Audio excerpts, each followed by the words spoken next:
Hello everyone, मैं doctor Meena बया आज आपको फर्स्ट ईयर के क्रिएटिव डिज़ाइन में जो हमारे कोर्स में टेक्सचर्स हैं उनके बारे में बताऊंगी। पहले तो हम ये देखें कि टेक्सचर का मतलब क्या है। हिंदी में इसको, इंग्लिश में जैसे ये टेक्सचर हुआ, इसको हिंदी में पोत कहते हैं। अब आप कहेंगे कि पोत क्या होता है। हमारा जो शब्द विषय है, सब्जेक्ट है ड्राइंग पेंटिंग, ये हमारी ज़िंदगी से जुड़ा हुआ विषय है और इसमें किताबी ज्ञान से भी ज़्यादा व्यवहारिक ज्ञान की व्यवहारिक ज्ञान काम आता है। आप मार्केट में शॉपिंग करने जाते हैं, शॉपिंग करते हैं, चलिए कपड़े खरीदना बहुत पसंद होता है सबको, है ना। तो आप जैसे जाते हैं किसी शॉप में, तो पहले कहते हैं कि भाई मुझे ये वाला कलर चाहिए। जब वो कलर दूर से मैच करके आपको देता है तो आप कहते हैं कि मुझे पास से आप दिखाइए, मैं देखना चाहती हूँ कि ये कैसा फील देता है। आप उसको टच करके देखते हैं, फिर आप कहते हैं इसका टेक्सचर कैसा है। दैट मीन्स पोत। पोत मतलब कैसे कहेंगे इसको और अपन कैसे इसको डिफाइन करें। तो पोत या टेक्सचर का मतलब होता है धरातलीय संवेदना या सेंसेशन, यानी आपने टच किया और आप कैसा फील करते, how do you feel. Means ये खुरदरा है या टेरेलिन का है या बहुत ही सॉफ्ट सिल्क जैसा है या खादी जैसा है। तो ये सारी जो हम टच करके उसको फील करके जो करते हैं उसको हम टेक्सचर कहते हैं। अब बहुत यदि जैसे धीरे धीरे एक्सपीरियंस हो जाता है, उसके बाद में हम उस चीज़ को देख देख के वैसे ही बता देते हैं कि ये कॉटन है या टेरिकोट है या खादी है या किस तरह का है। मीन्स गरम कपड़ा है या क्या बोलते हैं उसको, जैसे ये अपना वो ये तप्पड़ जैसा है या जैसा भी जो भी है। तो वो चीज़ आपको देख करके फिर धीरे धीरे आपके जहन में हो जाती है, तो फिर आपका ब्रेन आपको वो देता है सजेशन कि ये चीज़ है। पर पहले एक बार आपने उसको अनुभव किया है। ये तो बात हो गई टेक्सचर की। अब हम बात करें कि ये टेक्सचर्स मेनली हमारे सब्जेक्ट के अकॉर्डिंग कितनी तरह के होते हैं। तो इसमें सबसे पहले जो मैं यहाँ पर आपको बता रही हूँ वो टेक्सचर है इमिटेटिव, है ना, यानी अनुकरणात्मक।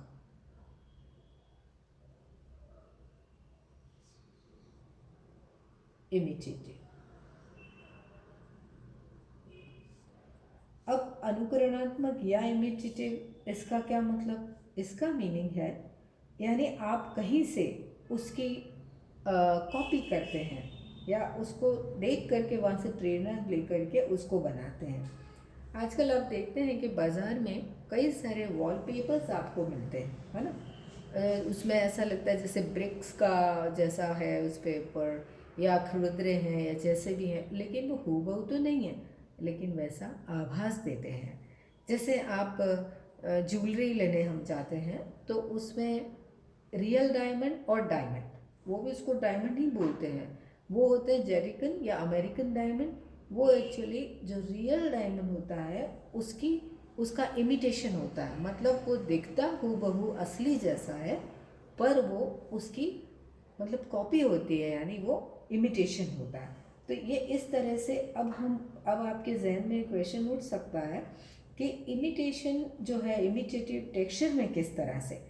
तो मान लीजिए अब आप कोई भी अपने जो डिज़ाइन आप बनाएंगे उसके अंदर आप इस तरह का कोई भी प्रभाव पैदा करके, पेंट करके, कहीं से देख करके, जैसे मान लीजिए आप रेत जैसा कुछ उसमें इफेक्ट लाते हैं, या आप जैसे मान लीजिए ऐसा देख करके लगे कि ये कोई सनमाइका है या इस तरह का कुछ मिट्टी के ब्रिक्स जैसा इफेक्ट है, तो वो सारी चीज़ें इमिटेटिव उसमें देख करके आपने उस तरह का प्रभाव पैदा किया, तो वो आपके इमिटेटिव उसमें आ जाएगा।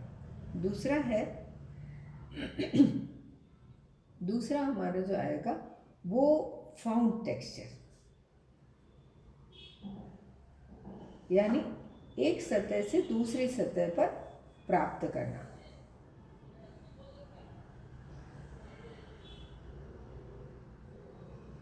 जैसे मान लीजिए बचपन में आपने सबने देखा होगा कि जैसे कोई भी कॉइन है या इस तरह के टेक्सचर कोई चीज़ है, उसके ऊपर आपने कुछ पतला पेपर रखे, पेंसिल से ऐसे ऐसे घिसा होगा, है ना, तो उससे उसके ऊपर उसकी इमेज आ जाती है। जब इमेज आ जाती है तो वो फाउंड टेक्सचर कहलाता है।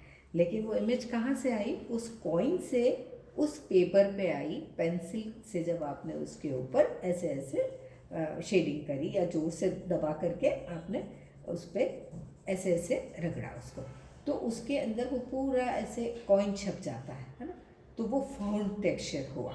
तो इसको इस तरह से आप कहीं जैसे दीवार पे है ना, जैसे कोई आपने बैंडेड वाला बैंडेड लेके उस पर कलर लेके उस पर छाप दिया, तो वो सब फाउंड टेक्सचर्स में आते हैं। या आपने कुछ लीव्स ले लिए, कुछ फ्लावर्स के पेटल्स ले लिए, पत्तियाँ ले ली, और उसको आपने लेकर के और कलर लगा के इसके ऊपर शीट के ऊपर छाप दिया, तो वो फाउंड टेक्सचर्स में आएंगे। अब थर्ड नंबर वाला जो है वो है सृजनात्मक या क्रिएटिव।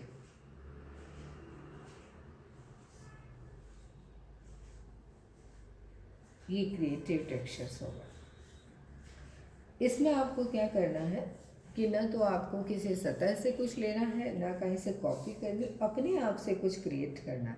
लेकिन उसमें कहीं तो आपके जहन में जो चीज़ें हैं वो उसमें ज़रूर आएंगी, क्योंकि हम ऐसा नहीं कह सकते कि इंसान सारी चीज़ें अपने आप से ही बनाता है, क्योंकि कहीं न कहीं उसके प्रत्यक्ष या अप्रत्यक्ष रूप से कॉन्शियस या सबकॉन्शियस माइंड में कुछ चीज़ें ज़रूर होती है, वो कहीं न कहीं फिर रिफ्लेक्ट होती है। सृजनात्मक जो क्रिएटिव टेक्सचर्स की हम बात कर रहे हैं, उसमें आप देखिए कि मैं आपको एक एग्जांपल से दूँ। मान लीजिए आप धागा गीला कर लीजिए और उसको आप जैसे ऐसे रखा है और उसके ऊपर पलट के आपने ये जैसे मान लीजिए ये आपने एक धागा रख दिया कलर का ऐसे टेढ़ा मेढ़ा, उसके ऊपर इसको दबा के रखा प्रेशर के साथ और धागे को आपने ऐसे खींच लिया, तो आपको यहाँ पर अपने आप से एक बहुत सुंदर आकृति मिलती है। और ये मेरे ख्याल से बचपन में आपने सबने क्या होगा, कॉपी के बीच में आपने कलर करके और धागे को ऐसे डाल दिया होगा, कॉपी को बंद किया होगा और प्रेशर से आपने उसको खींचा होगा, तो अंदर आपको इस तरह की जो है आकृति मिलती है, वो भी आपके क्रिएटिव टेक्सचर्स में आती है।